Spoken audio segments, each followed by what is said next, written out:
Because there was at one point in my high school career where I was taking 3 music courses at the same time while also doing jazz band, concert band, and orchestra. We've all been there. Welcome.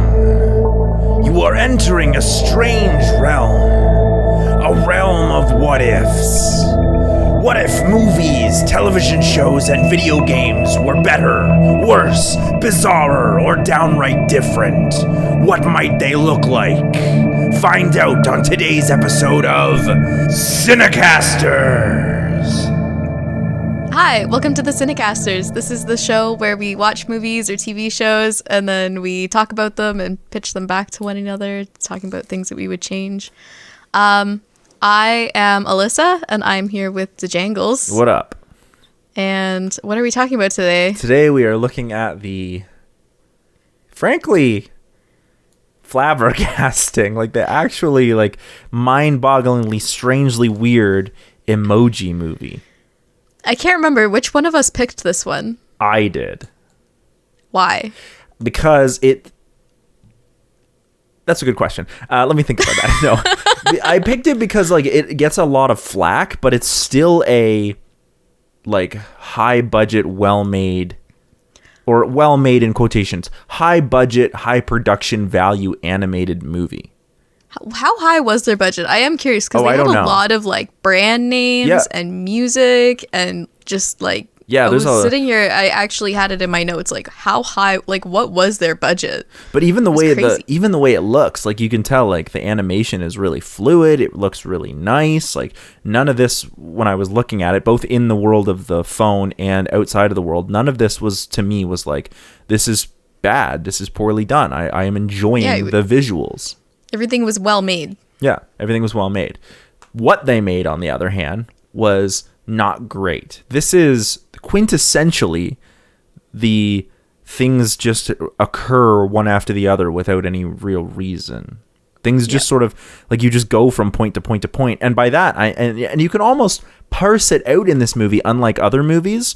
So back in the summer, we did the Sorcerer's Apprentice. Now it's not on the not on the new channel yet, but we did the Sorcerer's Apprentice, and both of us were like, things just happen one after the other without really a cause, but there's sort of a trajectory-ish.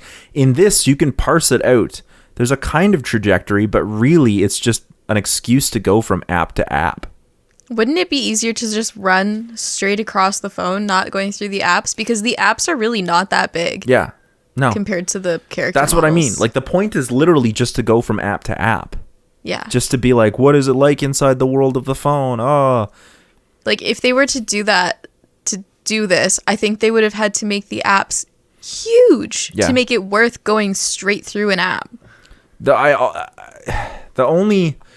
It's difficult because what's happening here is they're trying to create a data world that is replicable through space, like actual like tangible space as opposed to like data space. And by that I mean like the emojis, the way the emojis function is like moving around in space. So like when they say like we need to get from here to there, they're using like geographical space, but like that's just a user interface. That's not how data works. Yeah.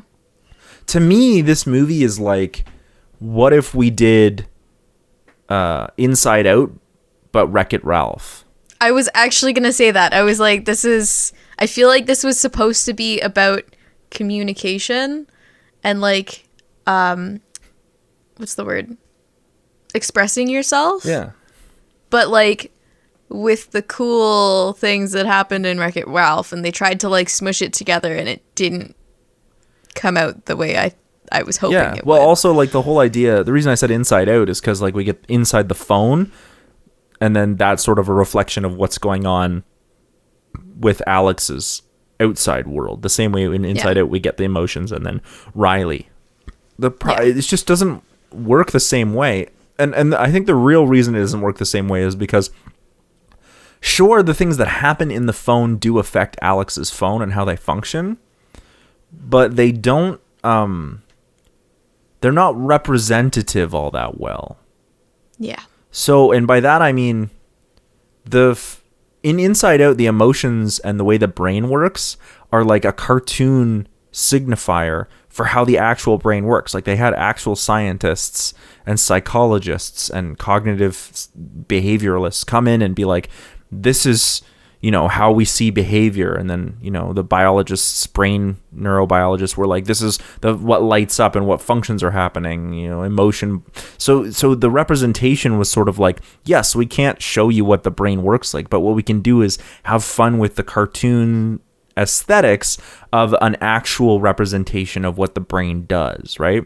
And then and you can play with that and you can have jokes with that, but like, I think that's the goal of what Inside Out was trying to do. How do we like, and it works really well. Like, sometimes I'll have conversations with the kids that I teach about emotions, and I can be like, have you seen Inside Out? It's a great tool for talking about emotions and psychology at a very easy level while still being very in depth. It's functionally, this is just like, let's have emojis work in the phone.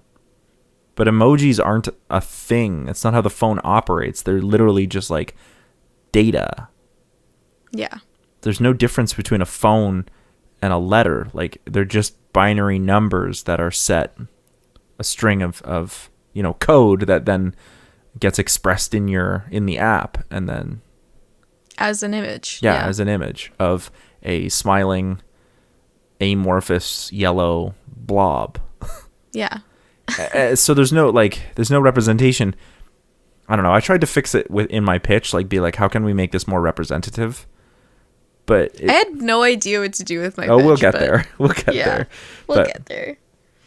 Yes. So inside the apps, I thought was really, really cool. Like, when they were in the Dance app, I was like, oh, this is a neat segment. Or when they're in Candy Crush, this is a neat segment. But each of them just sort of presents problems one after the other until they're out of that app, and they're like an unconnected chain of events. Whereas if they did it as like a series of shorts, I think it would have been funnier. That might have worked really well, actually. Like, have 5-minute shorts or the conflict resolution. Next thing, conflict resolution. Yeah. I also think this would have worked better if it was just in an app. Like, they never leave the app.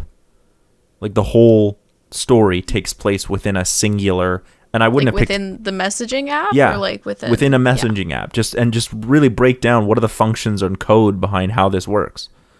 And build that into a story. I don't think that would be that hard. No, I don't think it would be. Because otherwise, like, the emojis leaving an app and going to other parts of the phone doesn't make sense. Like, that's functionally not how a phone works. Whereas if the entire conflict was within Textopolis, then I think that would work really, really well. Yep. I watched this movie at 1.5 speed. I didn't. I thought about it. Why? Why do you keep doing this to yourself? I don't know. I had to watch this at 1.5 speed because it was just inexplicably bad. Well, it was only like an hour and 20 minutes or something like that. Not even. I don't know. I'm flabbergasted by this movie because it's so well made, like the production that was given to it, and yet it's not really about anything. So in my notes, I feel like this movie is just an amalgamation of everything that like the older people, like I don't know, Gen X's think that like Gen Z finds interesting. Yeah, maybe.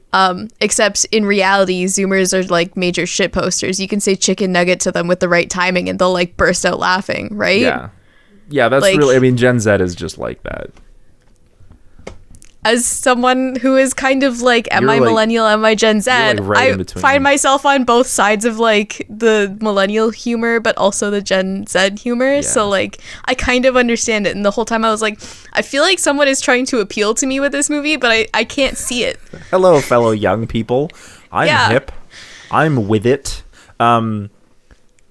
Yeah, some of these things, there were some interesting ideas that, like, so you know how the high five emoji is like, I used to be popular and now I'm not popular anymore? Yep.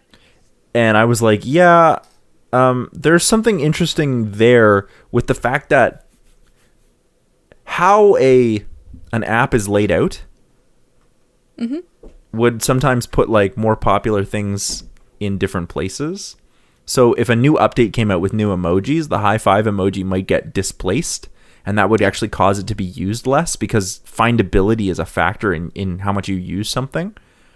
Yep. So I actually think that's an interesting idea that maybe could have been played with, like the popular apps were actually controlling where people were sitting. That would be really cool. Yeah. Then you could have it like a dystopian thing that isn't just dystopian because the smile emoji is insane. Yeah, I didn't get that, the smile I emoji. didn't either. I didn't understand what their motivation was as a character. Like, just you're just creepy and need to smile. The theme of this movie, I think, is supposed to be like you could just be yourself. And just... I think so. But I didn't... Did it come across to you? Did the theme land for you? To me, as I was watching, I was like, is this supposed to be about communicating your feelings or your emotions? Or is this supposed to be being yourself? There were two themes that didn't actually really fit together. I was far more invested in Alex's story.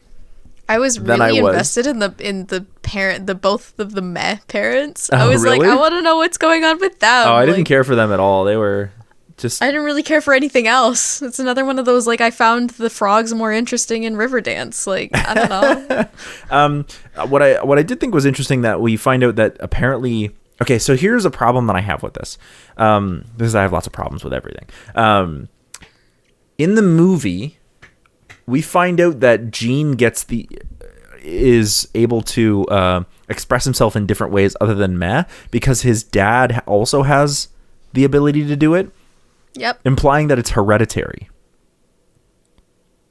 Which means that other people not being able to what happens then is that same problem that happened when we did Divergent is if only people that have inherited it, then how can you can't have a movie that's about expressing yourself if only people who have inherited it can do it. It becomes an inherited trait, not an intrinsic thing that everyone is capable of doing. Yes. And so the entire point of this movie is undercut by that simple fact.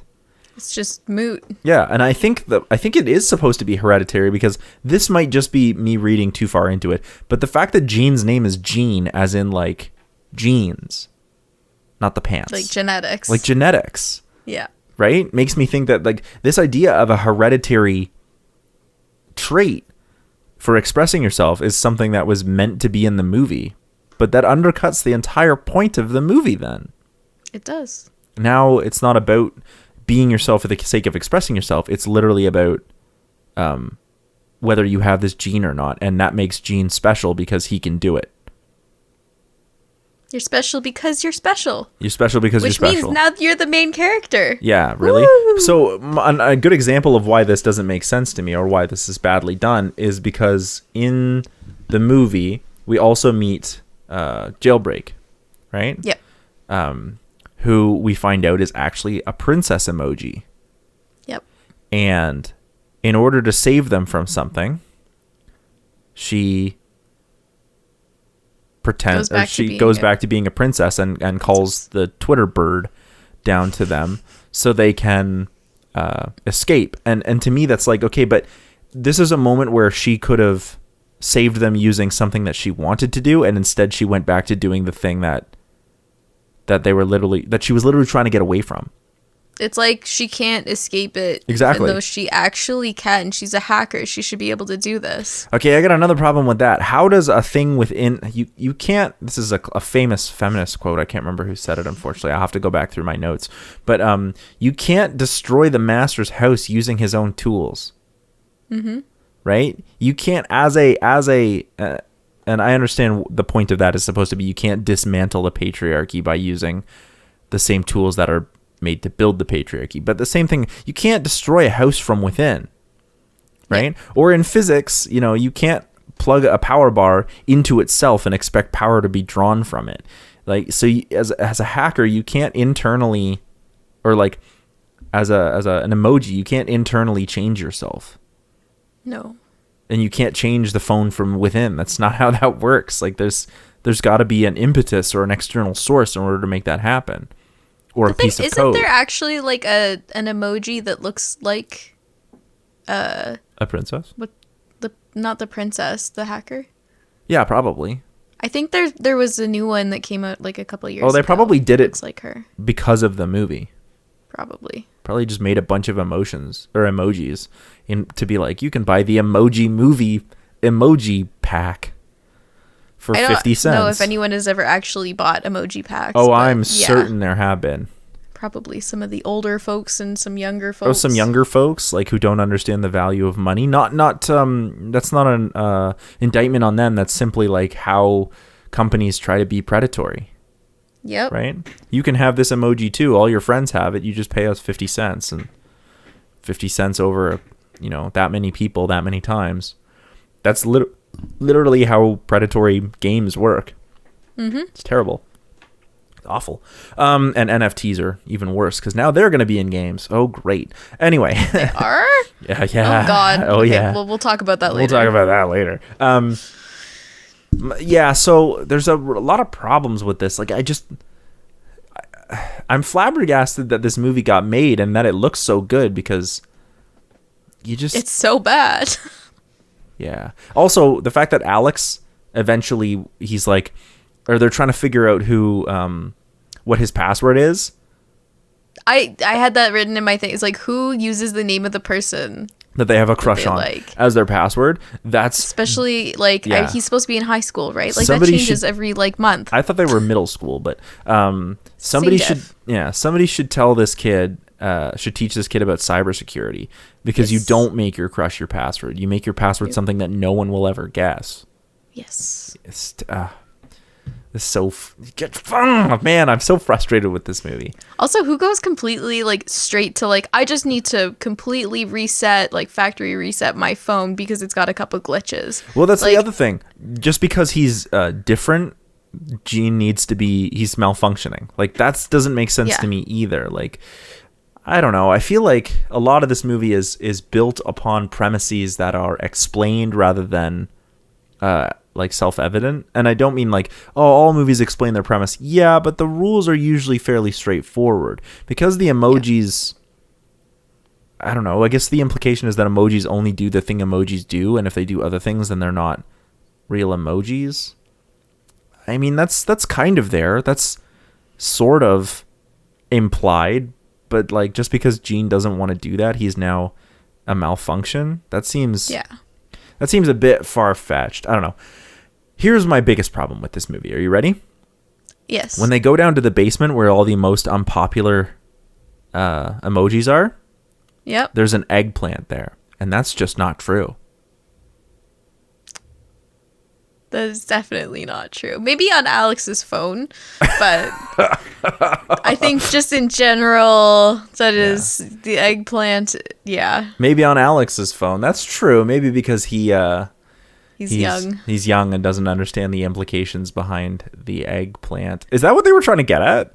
That he doesn't. Maybe. I think from Where was the peach emoji? Yeah, right. Maybe he uses that one all the time when he's.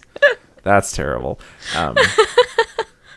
Somebody's got. Anyway, maybe for me, I would have just been like, why put the eggplant emoji in there? Just not have it. Don't show it. It's for the adults in the audience. I guess going to watch the Emoji Movie with their kids. Or our mutual friend who went and saw it in theaters. I still can't believe that. Can't believe that. So when they talk about Jailbreak, is she an emoji when they first find her, or is she an avatar? There was some inconsistency there. What is? I think Jailbreak is supposed to be an emoji, but I was confused at the beginning. An emoji. I was confused at the beginning. I thought the Jailbreak was an app. Yeah, so did I. Or I thought Jailbreak was going to be a person's nickname. Yeah. And then it turned out to be this. And then I was like, is Jailbreak an avatar? And then it turns out to be an emoji. And I was like, I don't understand. Also, she's basically just in there in the story for exposition. Whenever something happens, she's like, this is happening. And you're like, cool, I'm glad you're here because, ugh. Yep. Why would the text app be connected to the calendar? You can, if I'm thinking of how you can use Outlook to connect to Zoom. You can? I don't use. Yes. I try not to use Zoom. I've got to use Outlook and Zoom And Outlook also has like a calendar feature in it, like a Microsoft calendar feature, All right. and so they're And all I guess connected because I guess you can could link them. schedule your Zoom calls, I guess. But Ooh. Yeah.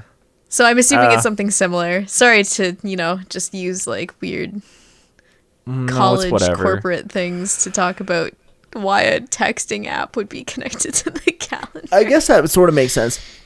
Speaking about corporate things, though, this movie is the biggest corporate shill. It's just sponsor after sponsor, It's like Just just a Dance and huge Facebook and Twitter and marketing scheme. That's just the whole thing. everything in this movie was just tech companies giving them money so that they would be in this. Like just the amount of sponsors in this was ludicrous. I was becoming desensitized to the movie because every time another thing came up, I wasn't like, oh, that's a real life thing. I was literally like, oh my God, stop. Like, I hate this. That's what I was doing as well, yeah. Yeah. That's what I mean. Like, I think this is just, the people who make these movies were like, what do kids like? They like listening to Spotify. They like Just Dance. Also, why is there an app for Just Dance? You're supposed to like actually dance. Is there an app for Just Dance? I don't know. Is there? I don't know. This is what I've happens played when you're Just not Dance on my Xbox, I guess, but This is what happens when you're not a Gen Z. I'm technically Gen Z. You barely. But I'm like, You're like a 94. I'm like a 94. I'm a 97. Oh, gross. When did you get so young? It's been 97. Oh, really? Oh. Yeah. Anyway, at the end when Gene is all good and fine and it turns out that he's like can express himself and he's an emoji with so many emotions, I found that to be not disingenuous but like sort of separate from the entire goal. So at the beginning, they talked about the hieroglyphics. Yep. Which I actually thought was an interesting way to like bring up the topic. Hieroglyphics are essentially the same idea as emojis, right? Except getting information across with just pictures. With just pictures, right? Or well, any alphabet is or language is done that. If it's written, they're just symbolic information, right? They're just like symbols that we ascribe meanings to. In English, we ascribe letters vaguely because that's not even really how that works. But we ascribe letters to or sounds to the letters, and then in symbolic languages, they ascribe meaning to the symbols, and then you build upon them that way, right? Yep. That's fine. So all languages are built that way, and emojis are a way to convey like an emotion. Emotional information through a symbol. It's fine. It works great. What is Gene's function as part of that alphabet? He's to show disinterest. Maybe Well, not no, I disinterest. don't. I It's don't like mean when he's a right? meh. I understand that when he's a meh. I mean at the Yeah. end. Oh, at the end, he can show more complex things. Yeah, but who's Because he's a moving picture now, so he can show multiple. Yeah, but if it's just doing whatever Gene feels, then as part of a phone, as part of the utility that Alex is going to use, he's never going to use that emoji. Right. Because he's going to go like, well, this emoji just does whatever it wants. I need to express this thing right now, right? But it's a moving emoji. Right, okay, But fine. also, yeah, there's no, like... There's no utility. It's not like Alex was controlling it or, like, saying, like, oh, do this, and this emojis and cycle through those. Like, he didn't say that or like, tell it to do that. Yeah, there's Just did it. There's a certain degree you have to think about, like, the pragmatics behind emojis as a product and how we use them to convey information, emotional information in a text. So if the emoji is just going to do whatever it wants, then it's not useful. It's no longer, like, a useful tool for the thing that it's designed to do. So I would argue that actually, like, in the process of becoming able to and wanting to become his own person and do his own thing, Gene has actually made himself less useful than he was as a meh. Is this like are we slowly getting into Marxist lenses? I haven't gotten somehow? there yet, but we can go there. But if you this want. very much could go there, I think, because it really brings about like individualism. Yeah, no, I don't disagree. The problem here stems from thought. Yeah, and free thought. The problem here stems from what's the purpose of this movie in expressing how phones work? There is none. Yeah. Like, it doesn't. So in this tell case, we run into the problem where if the emojis are supposed to be simply just a function of Alex's phone, then Gene has made himself useless by no longer expressing a single point of information. Even though I think his whole goal was to Express himself. Yeah. Yeah. Well, no, it was to be able to like be useful and work in the phone. Right. So as a working emoji. And then the flip side of that is that Alex is some kind of tyrannical person that needs the emojis to express exactly how he feels and orders them to be used that way. Yeah. So even if it's not self-conscious. Yeah. So unconscious. I would argue that Alex is actually the villain, not Smiley. Not Smiler. Smiley is insane, though. Smiler is insane, but she may be a product, or they. I don't know if we actually heard a pronoun for Smiler. I don't know either. Anyway, they may be a product of their environment, trying to stick to the status quo because that's what gives them power, but they're not the enforcer of that status quo.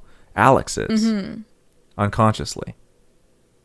So because as soon as there was any sort of malfunctions, he was like, "This is it. Yeah. I just have to reset." I'm just gonna reset phone. my and now phone. all of the emojis are like, "What did you do, Gene?" Yeah, right? Gene, it's your fault, Gene. And So it's sort of like, he is the enforcer. As soon as something goes wrong, yeah, that why makes not? sense. So then it becomes like, if you watch this movie from that lens, and I don't think it's hard or even a bit of a stretch to get there, Alex is the bad guy. He is. Alex is the villain, unknowingly, but he's still the villain because there's this living community in his phone. And he just threatens to kill them as soon as one person or one emoji is out of line. Or not, maybe not disobeys, but does something that is against their utilitarian design. Yeah. Yeah, there you go. Well, dang. Everything is just Marxism. Yep. The way I see it is that this is, because I don't want to read it that way. It's just not the way that I want to read this movie. Not that there's anything wrong with any reading, but for me, this is more of a representation of language. Like if the emojis aren't actually alive, this is just a way to sort of represent what's happening within the movie or within your phone. And that's to me why it's like, well, Gene has made himself useless by making himself no longer functional as a part of an emotional alphabet. Yeah. Which is like counterintuitive. But either way, if you read it, Gene has done nothing for himself, or Alex is the villain. This is a poorly thought out movie. And I just know. Go on. Yeah, okay. No. I thought I had something, and then I was like, no, it still makes Alex the villain. He's the villain. Or the other only, I know there's going to be somebody out there who's going to be like, why are you guys reading so much into this? Like, why are you reading into... It's just a movie. It's just a movie. But it's like, yeah, but if it's not thought out well, then you run into problems like this. Like, but it's just about expressing yourself. Is it? Is it really about expressing yourself? Because what we've already just found out is that Gene can only express himself because it's hereditary. No one else can. Yeah. Right? And Alex can only express himself through emojis, apparently. Actually, what I think is interesting, and this may undercut the movie even further, is when Alex and I think her name is Addie. Mm-hmm. When Alex and Addie finally talk at the end, before he ruins his phone, how do they communicate? I don't actually remember. Face to face. Face to face. Yeah, he puts his phone away. So the phone wasn't even that important to begin with. Nope. The phone, functionally, I think Gen Z uses their phones a lot for social, and millennials and boomers and zoomers all use their, it's just like everyone uses their everyone uses their phones for that kind of thing. But I think ultimately what we crave is face-to-face communication, not via phone or online. And this is coming from somebody who doesn't use social media, so maybe I have my own biases, but I do think what we crave is like actual interaction, and I don't think social media or digital interaction is the same thing. Yeah. It doesn't also provide the same experience. Yeah. Also, I don't think that anyone in their right mind would look at that really messed up emoji and be like, ew, and then like not want to talk to that person. I'd be like, how'd you get that? I want to do that. Let me get that weird looking emoji so I can send it to people. Like, that's me. I like weird emojis. I also think when you're in middle school or high school, like the emoji you send or the text you send can seem like life or death. It can. That's I true. mean, how many times have you seen a movie where people stress over a single text? You know what I mean? Like, will he or she or they respond? Or what should I send in response to that? You know what I mean? Like, like people stress out over this shit. I can't say that I ever have, but I've certainly received texts where somebody has said something to me when I was either courting them or wanting to court them, or interested in them or flirting or whatever, where they've sent something to me and it's made me go like, oh, that's exciting. Like, this is something's happening here. Like I'm feeling flirt vibes. I'm just a nervous person, so I get anxious over most texts that I send. I'll make sure to send you nerve-wracking texts. No, don't do that. So I can say for sure that yes, sometimes those texts do feel like life or death, but yeah, as I've gotten older, less so. But I think that's less so. Something that happens, too. Right? Yeah, but I don't know. I think that this movie is. I understand what it was trying to say, like be yourself. I just think as a representation of what happens in your phone, it's poorly done. I'm not really certain why emojis needed to be a movie. Yeah. There was also the Angry Birds movie. Like, you think about all the things that were made movies in, like... Yeah, but Angry Birds was all around the same time. Angry Birds, even though it was just like an app, I'm not mad at the concept of making that into a movie. I've never seen it. But I'm not mad at the concept of that because, like, the Angry Birds, all that it is about birds versus pigs. You could do a lot with that. You really could. Right? The pigs steal the birds' eggs. Okay, well, there's a basic plot structure from the games, but you could do a lot with that in terms of like how you want to build. For emojis, it's like, what are emojis about? Was it Wreck-It Ralph and then... Yeah, Wreck-It Ralph was like 2011. Angry Birds and then the Emoji Movie? But Wreck-It Ralph is Pixar, so there's a certain amount of integrity behind that. Because Pixar actually knows what it's doing. Wreck-It Ralph, I felt like, was a really good story. Like, it's been a long time since I've watched it. I probably haven't watched it since it came out, and I think I watched it in theaters. Yeah. But I think ever since then, there's been this, like, weird attempt at, like, chasing that trend. Maybe not that trend, but, like, the success that Wreck-It Ralph had. Well, I don't. Where they're just like trying to do like things in the digital universe without. But I don't think Angry Birds was in the digital universe. I think Angry Birds was just a movie about some angry birds. I don't remember. I haven't seen it, so I can only assume, right? I just assume. I mean, I know it was about an app, but I thought it was like in its own universe where there are angry birds. Yeah, I think it wasn't in the digital universe. I don't think it was a digital thing. This very clearly felt to me like it was like, let's do Inside Out, but with a phone with Wreck-It Ralph. Wreck-It Ralph style, where you have to like travel between the machines using like the outlets. You're using different apps in the phone. Apps and the wallpaper. And they finally make it to the internet. I think the wallpaper was pretty funny where you like step out and you're like, ah! There's a couple gags. There's a couple gags in this that are really good. Like when Gene is on his way to work and he accidentally hits the emoticons. And emoticons I thought that was funny too. Yeah, I laughed at that. I was like, that's right. And the guy, one of them's like, oh my colon. I was like, that's funny. This is funny. Is funny. It's dumb, but it's funny. When he's falling through like the space, that's another one where I was like, oh, that's funny. But only the old people one, the seniors moment with the emoticons, only those ones really got a laugh out of me. Everything else was sort of just like, okay. It was kind of like one of those, oh, haha. Yeah, exactly. But yeah, this movie is really problematic. And again, I come back to, I have a problem with like, what's the point of making an emoji movie? What was the drive behind this? Like, let's make a movie about emojis? Money. Yeah, that's the only thing I can think of is they were just like, emojis are popular. Let's make a movie out of them because nobody owns them. And if we make it in a phone, we can get all sorts of money from people who want their apps to be on the main character's phone. Oh, that's an interesting. That's interesting. Do you know the plot behind The Producers? No. Okay, in Mel. Oh wait, I think you've told me about this before. Yeah, in Mel Brooks' The Producers, he basically what they do is they get a bunch of money to sponsor making their play, but don't use all the money to make the play.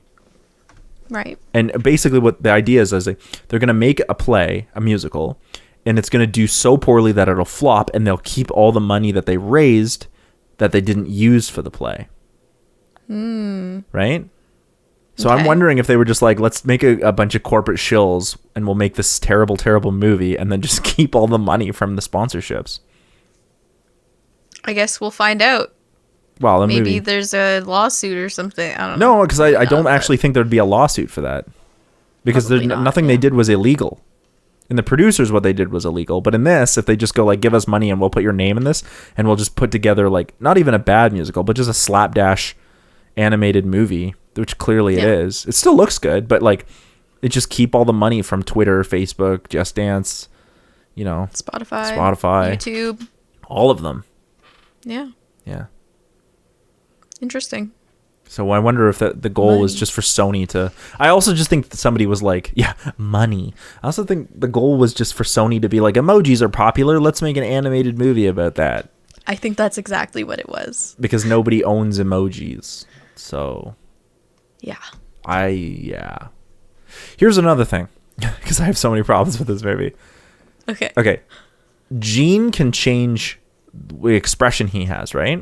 Mm-hmm. How does high five change? What do you mean?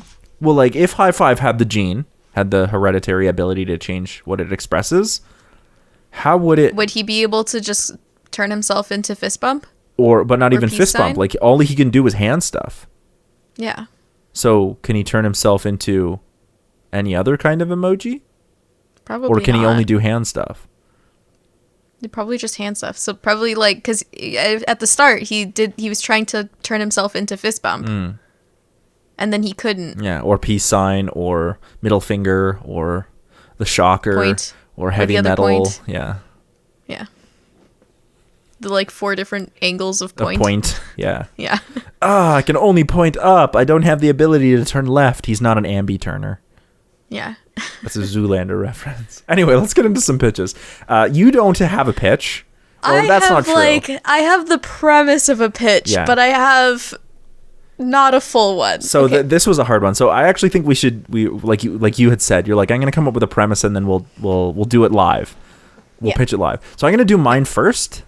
Okay. With the straight up indication that I cheated. Okay. I literally stole everything that I'm coming up with. Except for some names, but the concepts and everything that happens, I stole it from something. I want to see if you can guess what it is. Okay.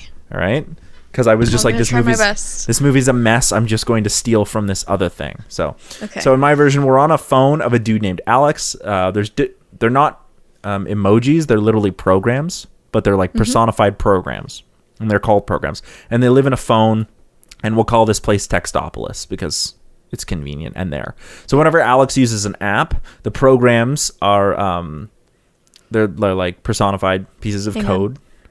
Well, just while you're saying this, I'm literally imagining in my head, like whenever he opens up an app, that one of these programs literally just starts like booking it, like actually running. No. The programs are people, and the apps like drop into the city. Like you're running the program, and you're like, oh, it's just like a hamster wheel running. Yeah. So he basically the pieces of code, the personified programs, have to like an app will drop into Textopolis, and they have to play the program out, whatever that app is.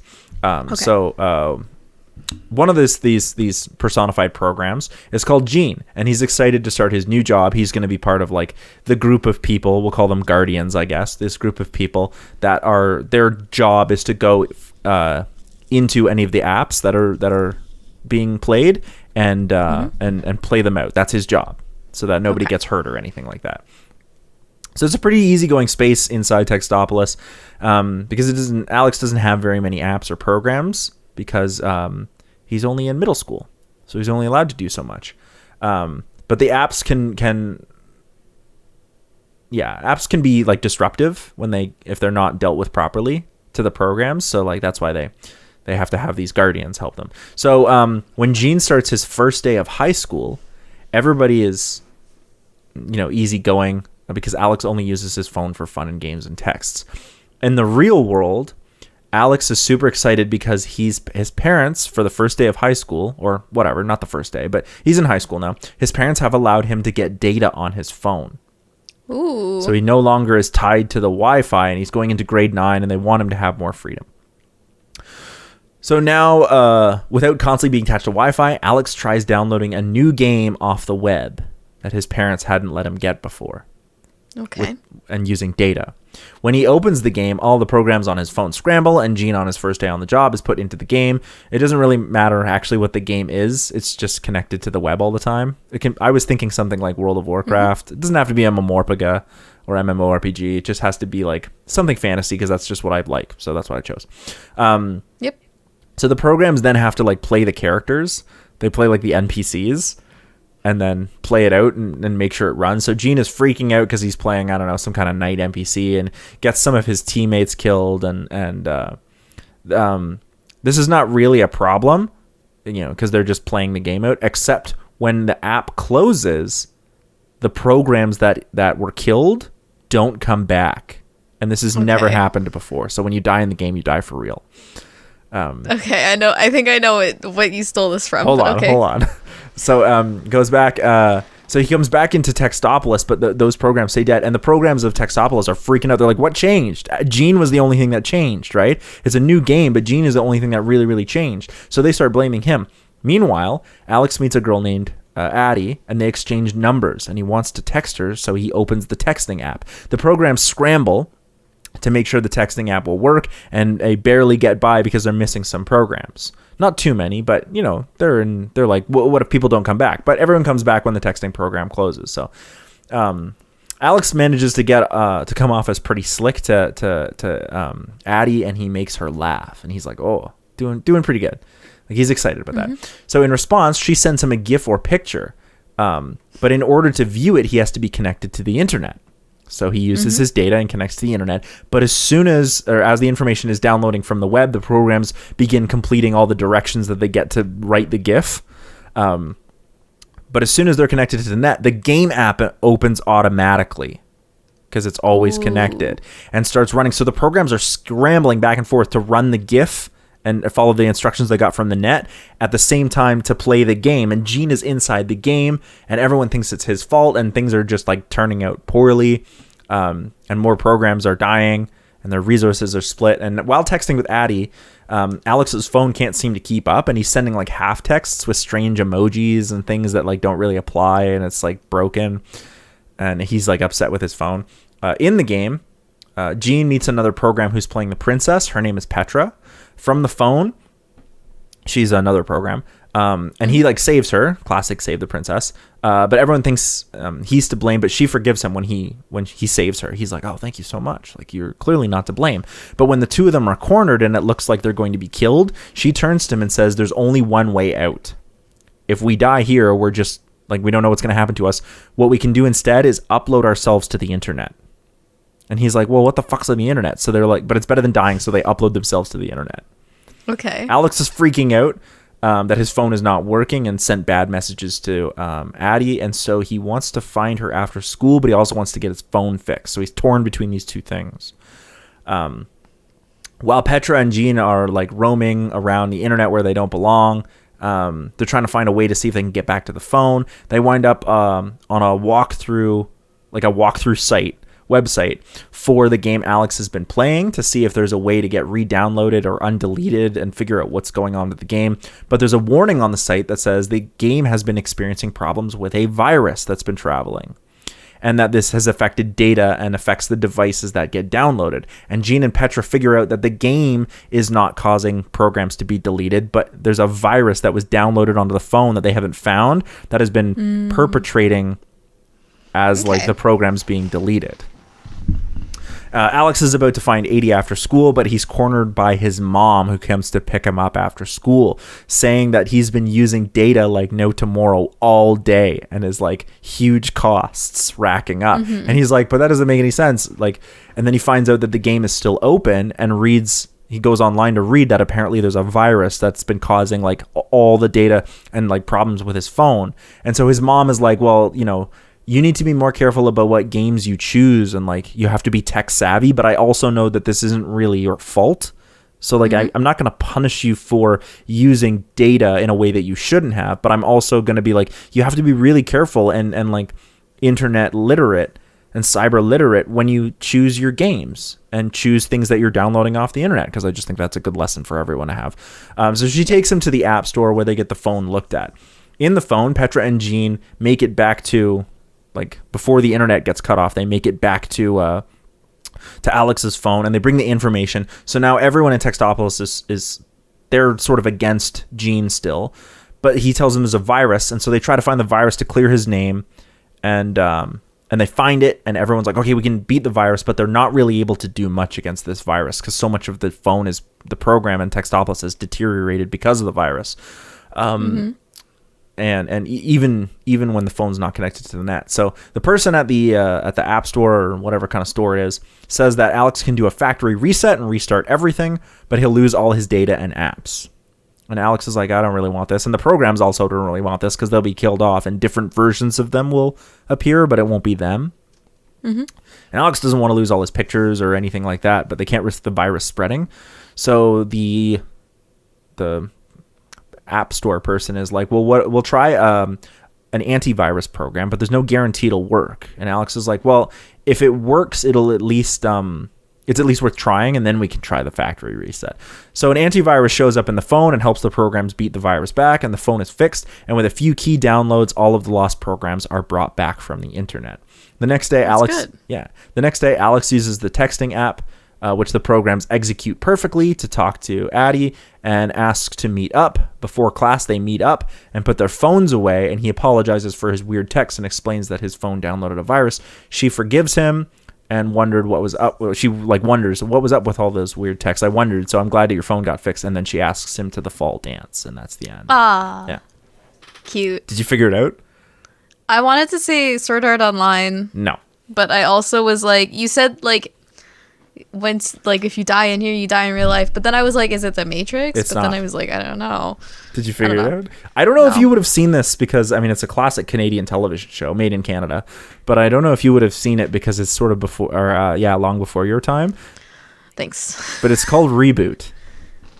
I've heard of it. It's by a Canadian. I haven't seen it. Canadian animation studio called Mainframe. There is a reboot of Reboot on Netflix that is terrible. Don't watch it. But the original Reboot, I literally just stole the concept for this from that show. Even the part where they go on onto the internet is literally from like season 2 or 3 of that show, where Enzo and Andrea wind up on the internet. Also, yeah. Andrea is a total babe, very attractive. Good to know. But. Yeah, it was like sort of a wicked animated TV show that was like the first of its kind to use 3D modeling. It was entirely 3D modeled, and it looked really, really cool. Fantastic show. And so I just stole it because I was like, I don't know what else to do with the Emoji movie. So I'm just going to do Reboot. So that was Reboot. I really like that, actually. I like that a lot. You should watch the show because that's all that this is. Yeah, because I've heard of it. I don't know if I've heard of anything about the original. I've probably heard about the new one. It's on Netflix. The new one's not great. It's much more like Zix Level 1 or whatever that show was on YTV. It's a fusion of like animation and real real live action. And they whenever in the digital world it's animated, whenever in the real world it's not as good. There's a couple of shows that did that, I think. But Reboot was never like 2Ks. that. Yeah, Reboot was never like that. It was purely 3D animated about these characters, and it was such a good show. And a series of movies, too. Great. Yeah. Should we try pitching yours? What's your concept? Okay, so you look so disappointed. Me. No, so bear with me, because I had no idea, and I've been very heavily influenced on... through school this semester, as I am taking a drama course. Ooh. So I was like, how would we turn this into a stage production? Ooh, that's a good idea. We've Right? done musicals in the past. So let me just, I've got a few ideas. I'll read through some of mine first and kind of explain them. And then I would like to hear some of your ideas, because I don't think I would change that much of the actual, like, plot premise of, like, there's a malfunction in the phone and someone needs to fix it. And I think that keeping it as an emoji would be okay, but I also don't know how I would actually fix the plot. Because the plot was, like, all over the place. Yeah, but so my main question would be, like, how would it change the setting, the costuming, the difference between what's happening in the phone versus what's happening outside of the phone? And I had some really cool ideas on how you would do that. Yeah. So, some things that would obviously have to be taken out would be, like, the Spotify streams. You're, like, riding the stream. That wouldn't really be possible, even, like, in a super high budget production. I don't think that would be a thing that could happen. And the giant Just Dance lady would probably, just become a regular size Just Dance lady. You could do that on a projection. Probably. So if you have the projection, if you have the audience facing, if you have the actors facing the audience, yeah, as though they're looking at this big giant lady, and then you project the giant lady behind them on a huge screen. That could work. That's an easy way to get that to come across. I've seen that stuff like that done before. So my idea for, like, how the stage would actually be laid out would be to have it maybe in, like, 2/3 would be the phone and the other third would be, like, outside of the phone. Yeah. And depending on what's happening, you can have the lights on and the 1/3 outside the phone. And we could see, like, in real time, Alex and the other people around him, his reactions to what's happening in the phone. It would be one of those things that you would watch it once and you'd be like, this was kind of cool, but you would only really get a good feel for what's actually happening the second or third time that you're watching Rewatchability is... because there's so much going on, right? So say, like, that one where what did they do? They started up music or something in Spotify, or they did the Just Dance and he's in the middle of class. Yeah. And so you would actually be able to, like, see the people, like, the emojis, the people playing the emojis, like, dancing. Yeah. And at the same time, the light would be on for Alex in class being like, what is going on? Like, that's an interesting way to do it, to have, like, 2/3 stage. I think another thing that might also be interesting would be to have, instead of doing it as a stage production, do it as a movie, but have it be so every time the emojis see what's going on outside the phone, they see it through a screen. Like, so the way that you look at your phone is, like, you see everything going on in your phone. Imagine if things were looking back at you out through that screen. So you're only seeing what the phone is pointed at. Right? It would almost be like they're kind of living under a glass ceiling the whole time. Yeah. You could make some jokes about a glass ceiling, and if your main character was female. Yeah. Yeah. That would be funny. Yeah. You could easily do something with that. But I just think that would be interesting. Yeah. Go on. Like, I just think different ways of, like, looking at how you would actually present this, I think would be really cool to play with. And then there would also be different ways that you could play with reactions and expressing yourself. And, like, say we, again, back in school or something, and Alex is, like, sending messages to the girl he likes. Like, you could see him, like, choosing the emoji, and the emojis are, like, running around, like, which one is he gonna choose, which one is he gonna choose? And then, like, send, like, the glitching emoji, and then you could actually see, like, the girl's reaction in real time while at the same time the emojis are like, we ruined everything. That's a really, like, just an interesting idea in terms of, like, what you're presenting to the audience at the same time.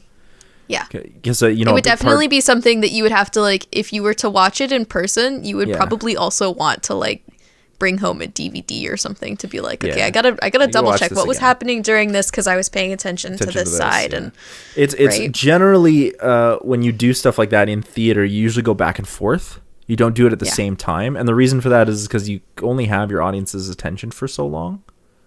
And also because talking over each other is considered, like, a faux pas. Even in movies, when you get movies... I don't think you would have to talk over each other for certain things, though, because I think that it wouldn't be that hard to focus verbally on like Well, one if the thing at emojis a are freaking out, like, time. who's he going to pick? And then at the same time, you have, like, what the heck's going on in class? Like, those are two competing things competing for attention. True. Even in movies, there's something called, like, mumblecore, where characters have two conversations over top of one another. It's only done by certain directors or certain movies because it's a first of all, it's hard to do, but second of all, it's distracting. Like a lot of audiences and even critics don't like that at all. They find it sort of gaudy and distracting. So yeah, I think it would be really cool and interesting to at least try. Yeah, something like I that. definitely think like splitting your audience's attention. I mean, there's an episode of Rick and Morty where they literally split the screen between two different things happening at the same time. Mm-hmm. So you can see the differences between two different timelines. That's an interesting way to present information to the audience. You just have to be careful about how distracting it is. Yeah. I'm just thinking because it is like two separate things that are happening at the same time. Yeah. Like one is happening in the phone and one is happening outside of the phone. So they're like still connected, but yeah. But it's really, because I think you've got some interesting ideas on presentation, but really the problem with this movie isn't presentation, it's plot. No, it's not. I just had no idea what to do with the plot. So I was like, I'll just play with the presentation. I had no idea what to do with this plot either because I honestly, I'm not really certain. Some movies sort of lend themselves to coming up with a plot. Like you can sort of see, this is where what the plot's going to be when you come up with the concept. You know what I mean?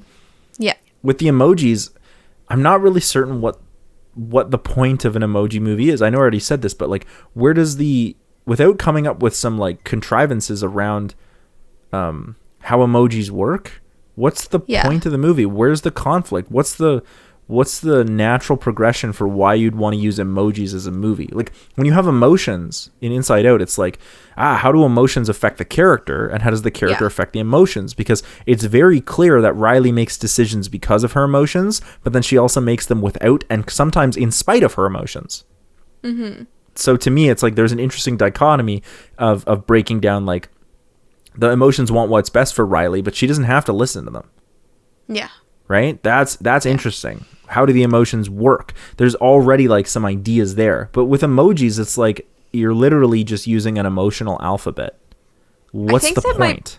My real problem with this movie is you could also do this and have it like the word movie. Yeah. Right? Because there are certain things that like the word dog is not necessarily like a hostile or friendly word. It's just a word. It's a thing you use to talk about other things. Yeah. Same with emojis. While they are very clearly like you could tell that's a happy emoji, that's a sad emoji. They're not.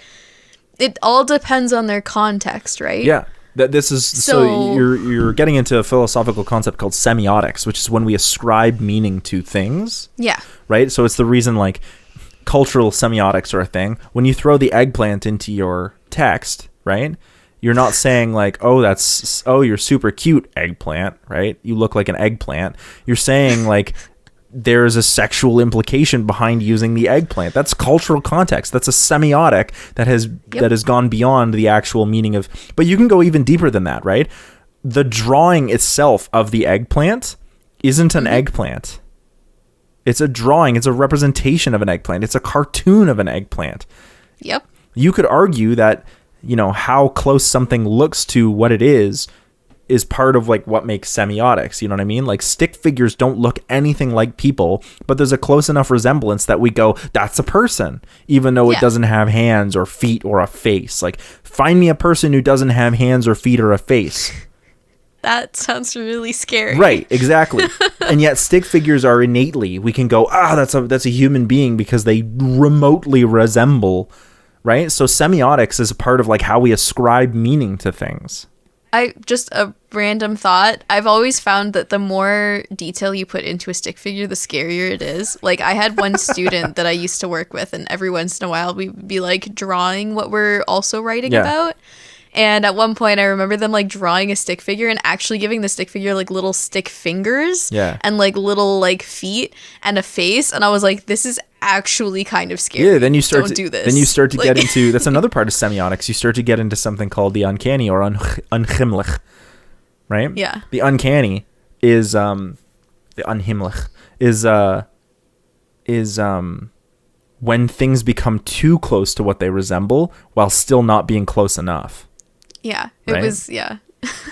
And that's a whole thing in semiotics too. So you're right when you say like, oh, it's the word movie. Like we're literally just talking about like, you know, this letter, this word, this thing wants to be this other thing, but the other things in the thing won't let it be the thing because that's not what things are supposed to do. Like you could replace emoji with anything else. So to me, anything. There's no point to this movie being an emoji movie that isn't like you could have easily done this movie with people and it probably would have been a better movie.